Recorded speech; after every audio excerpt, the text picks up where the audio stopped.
PR's Top Pros Talk, the future of corporate communications, featuring Jim O'Leary, COO and Corporate Affairs Practice Chair at Edelman US. And here's your host, Doug Simon. We're going to take a deep dive into the 2021 Future of Corporate Communications survey. And Jim, you're the one who masterminded it, thought it up, took a deep dive into it. What are some of the key findings, especially about data that PR has become much more important in the C-suite? Hi, Doug. Thanks for having me on the show today. Thrilled to be here. I think the main headline of our research is that the role of corporate communications has become more materially important to CEOs, boards, and other members of the C-suite than it's ever been before. Right. Now, that should be good news for corporate communicators as well as the agencies that provide them. What are some of the implications that you're finding? Is that building more trust in the corporation agency relationship? Are you dealing with different people now? Yeah, absolutely. So I think when you think about the events of the past 18 months, ranging from the pandemic that we've all been living through to the social and racial justice movement, all of the geopolitical tensions, and then you overlay that with some of the macro trends that have existed for a while now, including the fact that most companies are going through some form of transformation, all the technology disruption, this looming climate crisis. All of these things combined mean it's a heck of a lot harder than it used to be the CEO of a company. It's also more challenging to be on the board than it used to be because of all of these increased pressures. These pressures, more often than not, are in areas that corporate communications is directly involved. And that's why the role of corporate communications and the chief communications officer is more important than it's been in the past, because CEOs are increasingly relying on their chief communications officers to help them navigate these challenges. Yeah, and you interviewed 250 of the CCOs to get the information for the survey. While their work is becoming more important, what are some of the specific areas that may be affected more than others? Obviously, communicating with employees is huge, and we hear, the worker shortage, et cetera. But everything that's happened that's really made it more important to have trust within your organization, with your employees. How are you navigating that if you're a chief communications officer? Yeah, great question. So the areas that our research has identified as being the most significantly shifted and will probably remain shifting in the right direction over the foreseeable future are engagement with the workforce and in the workplace. So of course, employee engagement. That's one. Certainly the role that business plays in society, and ESG and purpose. That's another area that companies have increasingly prioritized. Which of course is no surprise given everything going on in the world and the increased expectations that exist for CEOs in some of the world's largest companies, primarily around ESG. Another area that we're seeing a fairly substantial shift is in the focus on the corporate brand or the enterprise brand. That is increasingly a priority for and an investment area in that the CCOs are focused on. And then a few others. Of course, the world is in a state of near permanent issues management, in some cases crisis management. And so we're seeing an increased focus on that.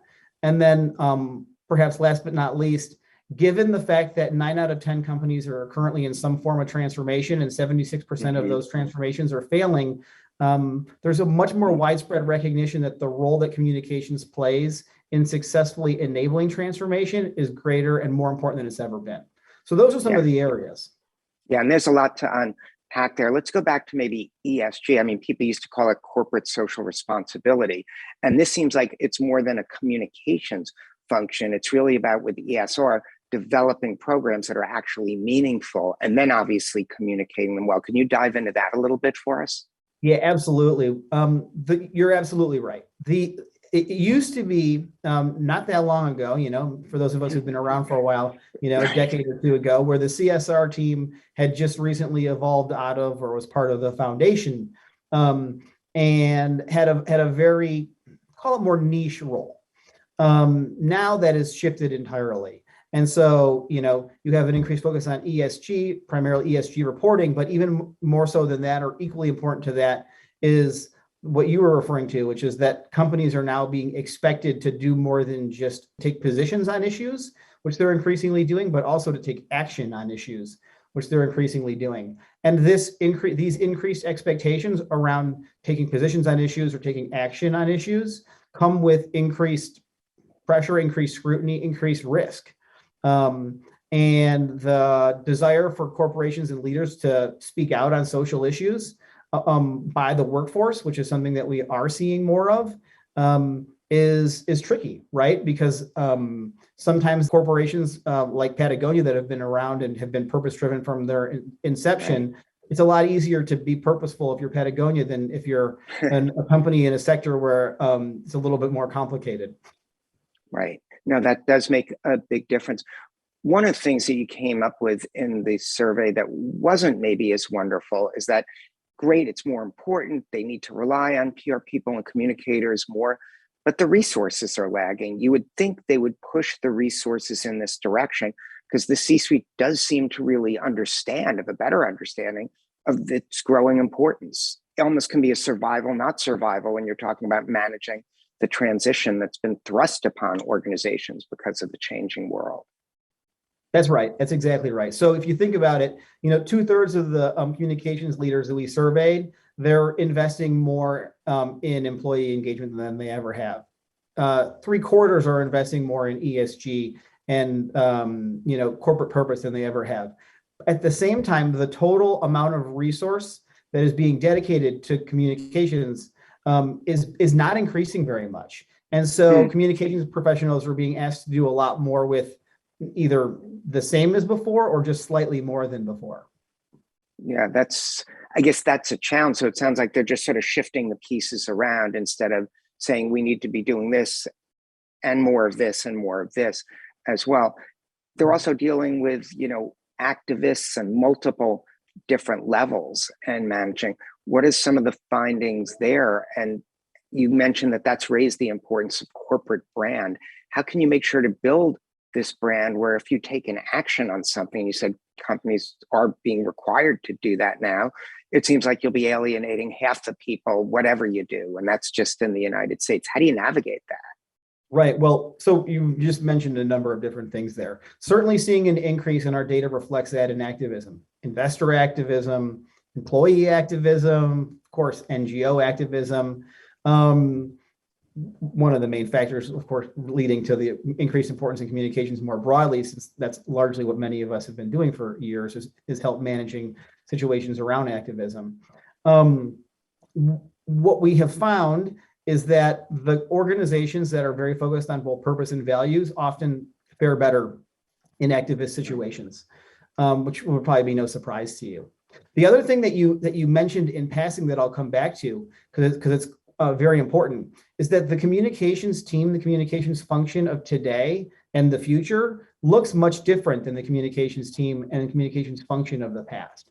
And for those of us who've been in the business for a while, when we first started, a lot of the communications team within the company was former journalists, really strong writers. And while that remains important, and a lot of what in-house communications teams do includes media relations and employee communications, there's a lot more to it now. And so one of our findings is that the communications function of the future needs to be much more multidisciplinary, much more agile, and much more insights driven than the communications teams of the past.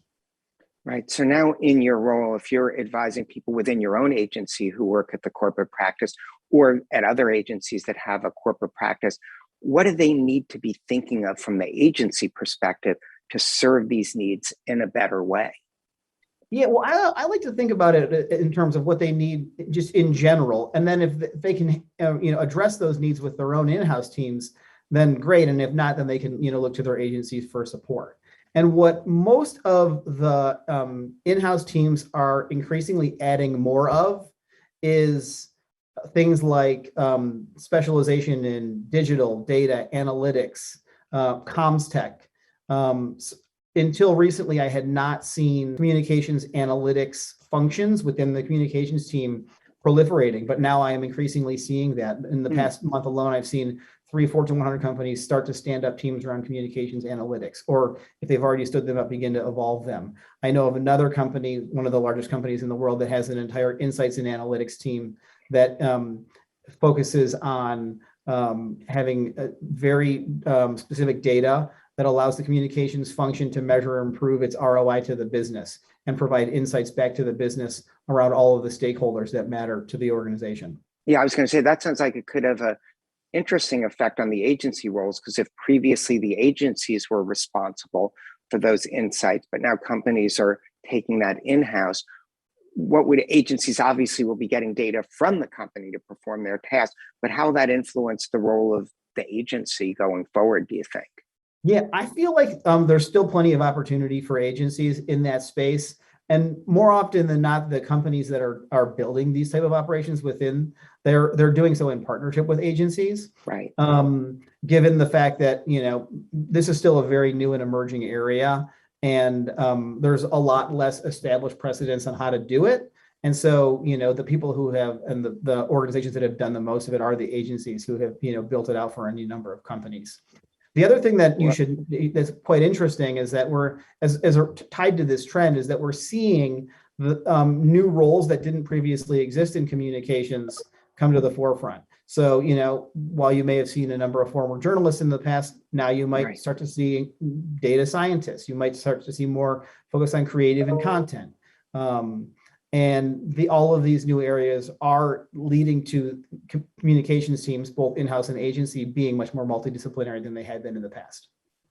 Great. Well, there's so much that you could digest from this report. And with this post, we're going to be putting up a link where people can go to it and download that information as well. Thanks so much for sharing your great insights. We really appreciate it.